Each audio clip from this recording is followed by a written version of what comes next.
السلام علیکم ورحمۃ اللہ وبرکاتہ۔ اعوذ باللہ من الشیطان الرجیم، بسم اللہ الرحمن الرحیم۔ ولا اقول لکم عندی خزائن اللہ ولا اعلم الغیب۔ جی ناظرین، آج ہم جس حوالے سے گفتگو کرنے جا رہے ہیں وہ یہ ہے کہ آیا کہ نبی پاک صلی اللہ علیہ وآلہ وسلم کو علم غائب تھا یا نہیں، یعنی غیب کا علم۔ اسی حوالے سے ناظرین آج ہم آپ کو پیر اجمل رضا قادری اور آپ کو ہم ساتھ ڈاکٹر طاہر القادری حفظہ اللہ تعالیٰ کی ویڈیو دکھائیں گے، یعنی ان کے اندر زیادہ دلائل کس نے دیے ہیں۔ تو ناظرین پھر انشاءاللہ ہم بھی قرآن اور حدیث کے مطابق ہم بھی بات کریں گے، تو آگے ناظرین مل کے ویڈیو دیکھتے ہیں۔ کریم علیہ السلام کی بارگاہ میں نا ایک دن ان منافقین نے شرارت کر دی۔ منافقین نے شرارت کیا کی؟ جب حضور صلی اللہ علیہ وسلم نے فرمایا نا پوچھو جو پوچھنا ہے، تو امام راضی کہتے ہیں یہ پیچھے نمازیں پڑھتے تھے، یہ 313 تھے حضور کے پیچھے۔ اگر مدینے میں رہ کے منافق ہو سکتے ہیں تو باقی ملکوں میں بھی تو ہو ہی سکتے ہیں نا جی۔ حضور کے پیچھے نمازیں پڑھتے تھے، تو ایک دن کہنے لگے نہیں یہ کہتے ہیں جو مرضی پوچھو تو ہم پیچھے نمازیں پڑھتے ہیں، ہمارا انہیں پتہ نہیں۔ جب یہ اعتراض کیا نا حضور کے علم پر، آپ سمجھ لیں کہ حضور کے علم پر اعتراض کرنا طریقہ کس کا ہے؟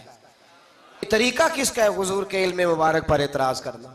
کہنے لگے پیچھے نمازیں پڑھتے ہیں، انہیں پتہ ہی نہیں۔ جب یہ کہا تو اللہ کے رسول نے نا حضور نے فرمایا میرے علم پر اعتراض کرتے ہو؟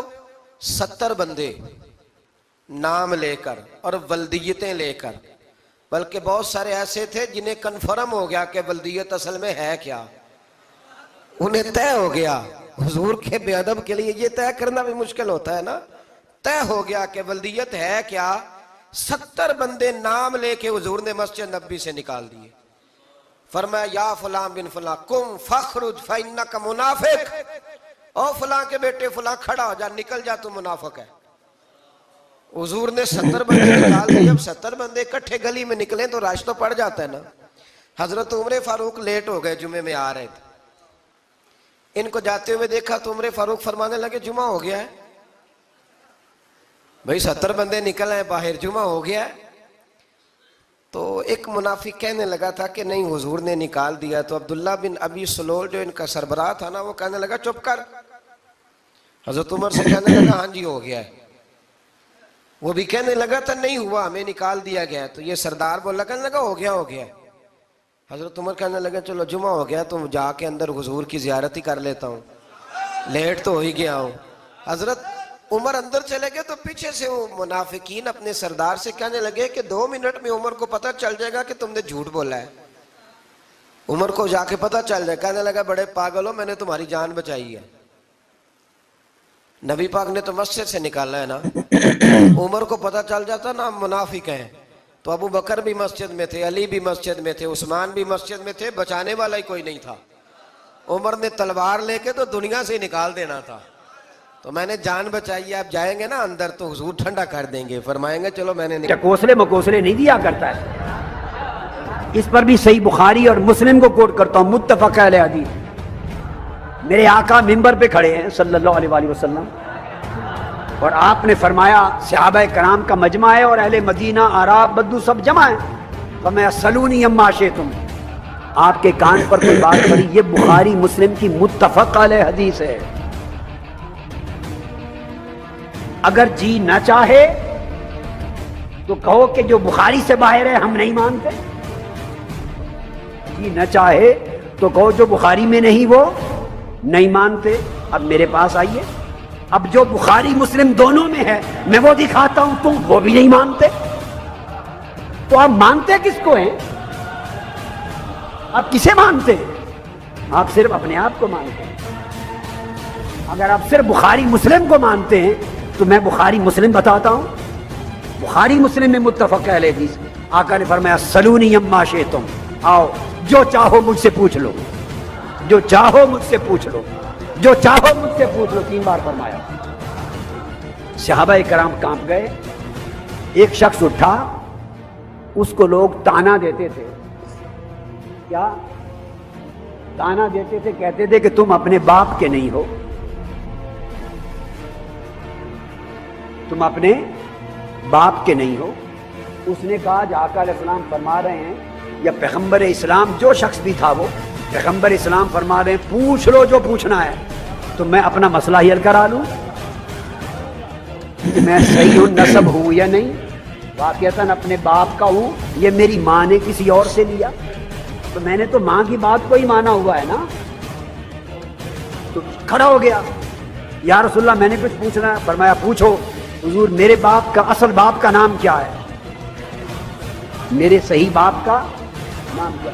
اب بولیے، یہ پوچھنا کہ میرا اصل باپ کون ہے، یعنی میں نطفہ کس کا ہوں، میری ماں سے جب میں ٹھہرا ماں کے پیٹ میں کس شخص کا ملاپ ہوا تھا، یہ تو سارا علم غیب کا مسئلہ ہے.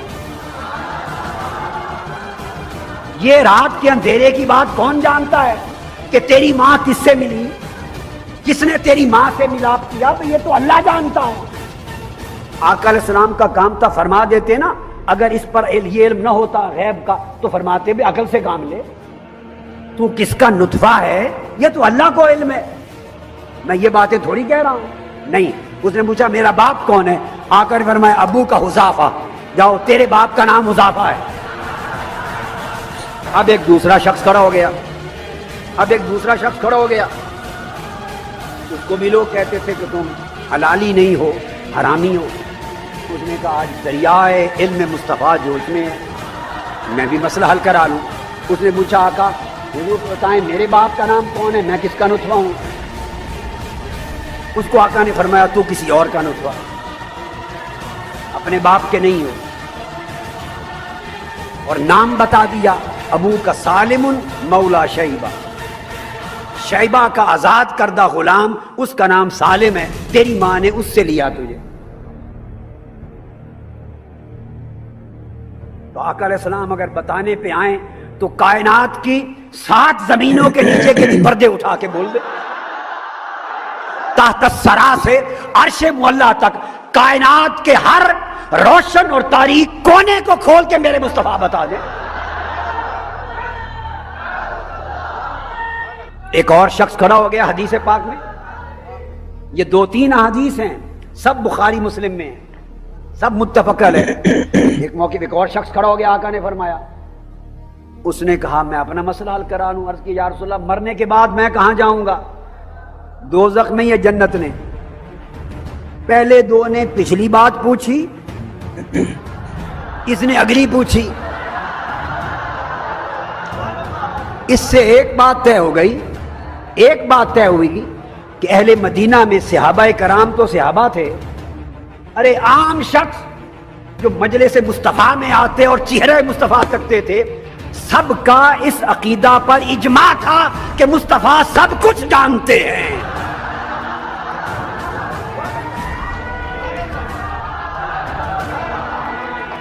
ہر شخص کا عقیدہ تھا کہ مصطفیٰ سب کچھ جانتے ہیں، اس لیے پوچھتے تھے. پچھلی بات بھی پوچھی، اگلی بھی بات بھی پوچھی. اس نے پوچھا میرا ٹھکانہ، آقا نے فرمایا جا تیرا ٹھکانہ جہنم ہوگا، مدخل جہنم ہوگا. اب وہ کب مرے گا، ایمان پر رہے گا نہیں رہے گا، کیا عمل کرے گا کیا نہیں کرے گا، جنت میں جانے کے قابل بنے گا مرتے دم یا دوزخ کے جانے کے قابل، آقا نے وہ بھی فرما دی. اب یہ حدیث میں نے آپ کو بتا دی علم مصطفیٰ پر، بخاری مسلم، اس کو مانتے ہیں؟ جب بخاری مسلم پہ آ گئے تو آپ اس کو بھی نہیں مانتے، آپ اس کو بھی نہیں مانتے. اور جب نہ ماننے پہ آئے تو کہتے ہیں کہ جو بخاری مسلم سے باہر ہے میں وہ نہیں مانتا، اور جو بخاری مسلم کے اندر ہے آپ وہ بھی نہیں مانتے. تو بنیادی بات کو سمجھیں، ایک قاعدہ جو بات بخاری اور مسلم یہ 2 اماموں نے نہیں کہی، ہمارے. جی ناظرین، آپ نے یہ ویڈیو ملاحظہ فرمائی. ناظرین جو آیت شروع میں پڑھی ہے اس کے اندر فرمایا وَلَا أَقُولُ لَكُمْ عِنْدِي خَزَائِنُ اللَّهِ، اللہ رب العالمین فرماتے ہیں میرے محبوب علیہ السلام آپ کہہ دیے نہ ہی میرے پاس اللہ کے خزانے ہیں، وَلَا أَعْلَمُ الْغَيْبَ، نہ ہی میں غیب جانتا ہوں. خیر ناظرین، اگر آپ سورہ لقمان کی آخری آیت پڑھیں گے ترجمے کے ساتھ، میں دعا کرتا ہوں اللہ پاک تمام لوگوں کو ترجمے کے ساتھ قرآن پڑھنے کی توفیق دے دے، کیونکہ کچھ مولوی کہتے ہیں ترجمے نہ قرآن نہ پڑھے ہو ورنہ تسی گمراہ ہو جاؤ گے، استغفر اللہ۔ تو نبی سورہ لقمان کی آخری آیت ہے، فرمایا ان اللہ عندہ علم الساعہ، قیامت کب آئے گی اللہ پاک فرماتے ہیں یہ مجھے ہی پتہ ہے، نہ کسی نبی کو پتہ ہے، نہ کسی ولی کو پتہ ہے، نہ کسی کتب کو پتہ ہے، نہ کسی ابدال کو پتہ ہے۔ آگے کیا فرمایا، ان اللہ عندہ علم الساعہ وینزل الغیث، آسمان سے بارش کب برسے گی اللہ پاک فرماتے ہیں مجھے ہی پتہ ہے۔ اب یہ کہیں گے یہ تو جو نیوز والے یہ تو بتا دیتے ہیں، نہیں وہ بھی یہی کہتے ہیں 80% امکان ہے، پکا پتہ نہیں۔ لیکن ناظرین کبھی کبھار ایسا بھی ہوتا ہے کہ جس دن بارش کا بتایا ہوتا ہے اس دن ہوتی نہیں ہے۔ آگے کیا فرمایا، نمبر 1 قیامت کا علم بھی اللہ کے پاس، کسی نبی کے پاس نہیں، کسی ولی کے پاس نہیں، کسی کتب کے پاس نہیں، کسی بندے کے پاس نہیں۔ دوسرے نمبر پہ بارش کب برسے گی یہ بھی اللہ کو پتہ ہے۔ وَيَعْلَمُ مَا فِي الْأَرْحَامِ، ماں کے پیٹ کے اندر بیٹا یا بیٹی کسی کو نہیں پتا سوائے اللہ کے۔ اب کچھ لوگ یہ کہیں گے کہ الٹرا ساؤنڈ کے ذریعے تو پتہ چل جاتا ہے۔ ناظرین ایسا بھی ہوتا ہے کبھی کبھار انہوں نے بیٹا بتایا ہوتا ہے تو بیٹی پیدا ہو جاتی ہے، بیٹی بتائی ہو تو بیٹا۔ خیر ناظرین اگر ان لوگوں کے اس معاشرے کے جو لوگ ہیں ان کے بقول مان لیا جائے کہ الٹرا ساؤنڈ کے ذریعے پتہ چل جاتا ہے معاذ اللہ، تو ناظرین پھر اگر اس چیز پہ دیکھیں آیا کہ ان الٹرا ساؤنڈ والوں کو یہ پتہ چل جاتا ہے کہ یہ بچہ جو ماں کے پیٹ میں یہ گونگا ہے، پھر یہ کیوں نہیں بتاتے؟ آیا یہ بچہ جو ماں کے پیٹ میں یہ کانوں سے نہیں سن سکتا، یہ کیوں نہیں بتاتے؟ یہ بچہ معذور ہے، یہ کیوں نہیں پھر بتاتے؟ اس سے پتہ یہ چلتا ہے کہ ماں کے پیٹ کے اندر کیا ہے یہ اللہ ہی جانتے ہیں۔ نمبر 4 کیا فرمایا، فرمایا کل یہ کیا کمائے گا، ماذا تکسب، کل کیا کمائے گا اللہ پاک فرماتے ہیں یہ بھی مجھے ہی پتہ ہے۔ 5ویں نمبر پہ فرمایا اس نے کس جگہ پہ مرنا ہے، کب اس کو موت آئے گی یہ بھی مجھے ہی پتہ ہے، کسی نبی کو نہیں پتا، کسی ولی کو نہیں پتا۔ یہ پتہ چلا کہ علم غیب صرف اللہ رب العالمین کے پاس ہے۔ اب ناظرین نبی پاک صلی اللہ علیہ وسلم وہ بات کرتے ہیں جو رب العالمین وہی کرتے ہیں۔ اب کہیں گے اس کی بھی دلیل کیا ہے، سورہ نجم پڑھیں گے تو قرآن کہتا ہے وَالنَّجْمِ إِذَا هَوَى مَا ضَلَّ صَاحِبُكُمْ وَمَا غَوَى وَمَا يَنطِقُ عَنِ الْهَوَىٰ إِنْ هُوَ إِلَّا وَحْيٌ يُوحَىٰ۔ فرمایا میرا محبوب علیہ الصلوۃ والسلام کی طرف وحی کی جاتی ہے تو میرا محبوب علیہ السلام وہ بات کرتے ہیں۔ تو ناظرین یہ سورہ لقمان کی آخری آیتوں سے بھی یہ پتہ چلا غیب اللہ کے پاس ہے۔ ناظرین اگر آپ سورۃ انعام کی 59 یعنی 59 نمبر آیت پڑھیں گے وَعِندَهُ مَفَاتِحُ الْغَیْبِ کہ غیب کے خزانوں کی چابیاں اللہ کے پاس ہے، اس آیت کے اندر آگے جائیں گے فرمایا وَمَا تَسْقُطُ مِنْ وَرَقَةٍ، اللہ پاک فرماتے ہیں جو درخت سے پتا گرتا ہے وہ بھی میرے حکم کے بغیر، فرمایا کہ میرے حکم کے بغیر کوئی پتہ نہیں گرتا، جب تک میرا حکم نہ ہو اتنی دیر پتہ نہیں گرتا۔ جو گرتا ہے اللہ پاک فرماتے ہیں وہ بھی مجھے ہی پتہ ہے، اس نے خشک گر جانا ہے یا اس نے تر و تازہ ہی گرنا ہے۔ اللہ آگے فرماتے ہیں کہ اس میں نیچے آتے ہوئے کتنی کروٹیں لینی ہے یہ بھی مجھے ہی پتہ ہے، کسی کو نہیں پتا، کسی نبی کو نہیں پتا، کسی ولی کو نہیں پتا، کسی کتب کو نہیں پتا، کسی آج کے بابے کو نہیں پتا، کسی آج کے پیر کو نہیں پتا، کسی آج کے بزرگ کو نہیں پتا۔ آگے وہ زمین پہ آ کے گرتا ہے کتنی کروٹیں زمین پہ لیتا ہے، اللہ پاک فرماتے ہیں وہ بھی مجھے ہی پتہ ہے، کس انسان کے قدموں کے نیچے آتا ہے اس انسان کا بھی مجھے ہی پتہ ہے، کس جانور کا اس نے لقمہ بننا ہے اس جانور کا بھی مجھے ہی پتہ ہے۔ پتہ یہ چلا کہ علم غیب صرف رب العالمین کے پاس ہے۔ ناظرین باقی دلائل تو اور بھی بہت ہیں حدیث کے مطابق، قرآن کے مطابق، باقی ناظرین اگر سمجھنے والا بندہ ہو تو اس کے لیے سورہ لقمان کی آخری آیات ہی کافی ہے۔ تو باقی ناظرین یہاں پہ ہم دعا کرتے ہیں اللہ پاک ہمیں نبی پاک صلی اللہ علیہ وسلم کی شریعت کے مطابق زندگی گزارنے کی توفیق دے، اور اللہ پاک ہمیں 5 وقت کا پکا اور سچا نمازی بنا دے، اور جتنے بھی بے اولاد جوڑے ہیں اللہ پاک سب کو نیک نورینہ صحت تندرستی والی ایمان والی لمبی زندگی والی اولاد عطا فرما دے۔ جزاکم اللہ خیرہ، احسن الجزاء، السلام علیکم ورحمۃ اللہ وبرکاتہ۔